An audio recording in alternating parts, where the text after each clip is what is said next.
Women's evening തുടരുകയാണ്. അല്പസമയം മുൻപ് നമ്മൾ ക്ഷേത്രാചാര വിഷയവുമായി ബന്ധപ്പെട്ട് ശിവഗിരി മഠം നിലപാട് കടുപ്പിക്കുന്നു എന്ന വാർത്ത നൽകിയിരുന്നു. അതിന്റെ തുടർ വാർത്തകളുണ്ട് എന്നാണ് ഞാൻ കരുതുന്നത്. ഒരിക്കൽ കൂടി നമ്മൾ റിപ്പോർട്ടറിലേക്ക് പോവുകയാണ്. നിലപാട് കടുപ്പിച്ച് ശിവഗിരി മഠം രംഗത്തെത്തുന്നു. ദേവസ്വം ബോർഡ് ആസ്ഥാനത്തേക്ക് വെള്ളിയാഴ്ച ആചാര പരിഷ്കരണ യാത്ര നടത്തും എന്നുള്ളതാണ്. ഉമേഷ് ബാലകൃഷ്ണൻ ഒരിക്കൽ കൂടി. ഉമേഷ്, ശിവഗിരി മഠം ഇപ്പോൾ ഈ വിഷയത്തിൽ നിലപാട് കടുപ്പിക്കുകയാണ്. കഴിഞ്ഞ ദിവസം സ്വാമി ഇത്തരത്തിലേക്ക് പരസ്യമായി അഭിപ്രായ പ്രകടനം നടത്തുന്നു. തുടർ പ്രതികരണങ്ങൾ NSSന്റെ ഭാഗത്തുനിന്ന് അതേ വേദിയിൽ തന്നെ മുഖ്യമന്ത്രി പ്രതികരിക്കുന്നതൊക്കെ നമ്മൾ കണ്ടതാണ്.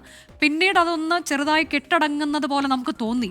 ഇപ്പോൾ വീണ്ടും ആ വിഷയം ഏറ്റെടുക്കാൻ ശിവഗിരി മഠത്തെ പ്രകോപിപ്പിക്കുന്നത് എന്താണ്?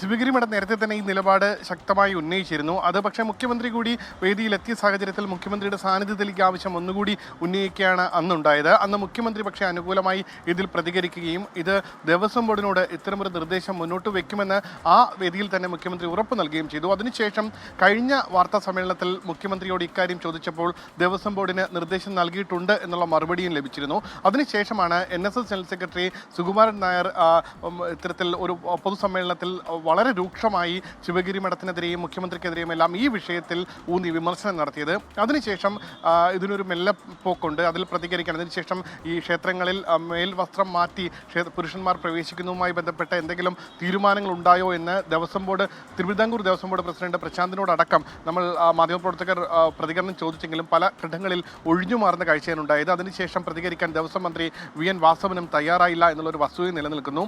ഒരുപക്ഷെ ഈ സാഹചര്യങ്ങളെല്ലാം മനസ്സിലാക്കിക്കൊണ്ട് മുഖ്യമന്ത്രിയുടെ ഉറപ്പ് ഒരുപക്ഷെ പാലിക്കപ്പെടാൻ സാധ്യത കുറവാണ് എന്നുകൂടി ഒരു വിലയിരുത്തിക്കൊണ്ടായിരിക്കണം ഇത്തരത്തിലൊരു യാത്ര, അല്ലെങ്കിൽ ഒരു പ്രതിഷേധമെന്ന് പറയാൻ കഴിയില്ല എങ്കിലും ആചാര പരിഷ്കരണ യാത്ര 2025 എന്നാണ് ഈ യാത്രയ്ക്ക് ശിവഗിരി മഠം പേരിട്ടിരിക്കുന്നത്. ശിവഗിരി മഠത്തിൻ്റെ തന്നെ പോഷക സംഘടനയായ ഗുരുധർമ്മ പ്രചാര സഭയുടെ നേതൃത്വത്തിലാണ് മാർച്ച്. വെള്ളിയാഴ്ച ശ്രീനാരായണ ഗുരു പാർക്കിൽ നിന്ന്, തിരുവനന്തപുരം നഗരത്തിൽ തന്നെയുള്ള ശ്രീനാരായണ ഗുരു പാർക്കിൽ നിന്ന് രാവിലെ 10 മണിക്ക് ഈ യാത്ര ആരംഭിക്കും. യാത്രയിൽ ഈ സന്ദേശങ്ങൾ, ശ്രീനാരായണ ഗുരുവിൻ്റെ സന്ദേശങ്ങളടക്കം പ്രചരിപ്പിച്ചുകൊണ്ടായിരിക്കും ഈ യാത്ര തുടങ്ങുന്നത്.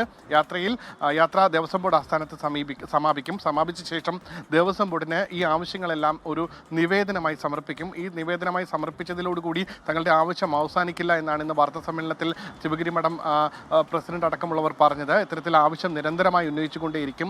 ഇത്തരത്തിൽ ക്ഷേത്രങ്ങളിൽ മേൽവസ്ത്രം മാറ്റി പുരുഷന്മാർ പ്രവേശിക്കണമെന്നുള്ളത് അതൊരു അനാചാരമാണ്. അത് മാതൃകയാക്കേണ്ടത് ദേവസ്വം ബോർഡാണ് മാതൃക കാണിച്ചു നൽകേണ്ടത്. ശ്രീനാരായണ ട്രസ്റ്റിന് കീഴിലുള്ള, ശിവഗിരി മഠ ട്രസ്റ്റിന് കീഴിലുള്ള ക്ഷേത്രങ്ങളിൽ ഈ ആചാരം ഇത്തരത്തിൽ തുടർന്നു വന്നിരുന്ന പല സ്ഥലങ്ങളിലും ഇത് മാറ്റിയിട്ടുണ്ട്. ഇനി മറ്റ് നടപടി എന്ന നിലയിൽ ദേവസ്വം ബോർഡിന് കീഴിലുള്ള ക്ഷേത്രങ്ങളിൽ ഈ ആചാരം, അല്ലെങ്കിൽ ഇത് ശിവഗിരി മഠം പറയുന്നത് പോലെയാണെങ്കിൽ ആ ദുരാചാരം അത് മാറ്റണമെന്നുള്ള ആവശ്യമാണ് അവർ മുന്നോട്ട് വയ്ക്കുന്നത്. പ്രധാന ആവശ്യം ഇത് തന്നെയാണ് മുന്നോട്ട് വയ്ക്കുന്നത്. രണ്ടാമത്തെ ആവശ്യം നേരത്തെ പറഞ്ഞതുപോലെ ശിവഗിരി ദേവസ്വം ബോർഡ് ക്ഷേത്രാചാര വിഷയത്തിൽ പിന്നോട്ടില്ല എന്നുള്ളതാണ്. അതിന് ഭാഗമായാണ് ശിവഗിരി മഠത്തിന്റെ പോഷക സംഘടനയായ ഗുരുധർമ്മ പ്രചാരണ സഭയുടെ നേതൃത്വത്തിൽ ഒരു യാത്ര നടത്താൻ അവർ തീരുമാനിച്ചിട്ടുള്ളത്. അതേക്കുറിച്ചൊരു പ്രതികരണം കൂടിയുണ്ട്. ആ പ്രതികരണത്തിലേക്ക്. ശ്രീനാരായണ ക്ഷേത്രങ്ങളിൽ ഈ പരിഷ്കാരം വ്യാപകമാകുന്നതിന് ശിവഗിരി മഠത്തിൽ നിന്നും മുൻപുണ്ടായിട്ടുള്ള തീരുമാനം വീണ്ടും അവരെ അറിയിച്ചു കഴിഞ്ഞിട്ടുണ്ട്. ദേവസ്വം ബോർഡ് ക്ഷേത്രങ്ങളിൽ ഈ പരിഷ്കാരം തീർച്ചയായും ഉണ്ടാകണം. ശിവഗിരി മഠത്തിൻ്റെ പോഷക സംഘടനയായ ഗുരുധർമ്മ പ്രചരണ സഭ മുഖ്യമായും ഈ ആശയം സ്വീകരിച്ചുകൊണ്ട് ആചാര പരിഷ്കരണ യാത്ര 17-ാം തീയതി രാവിലെ 10 മണിക്ക് തിരുവനന്തപുരത്ത് നടത്തുകയാണ്.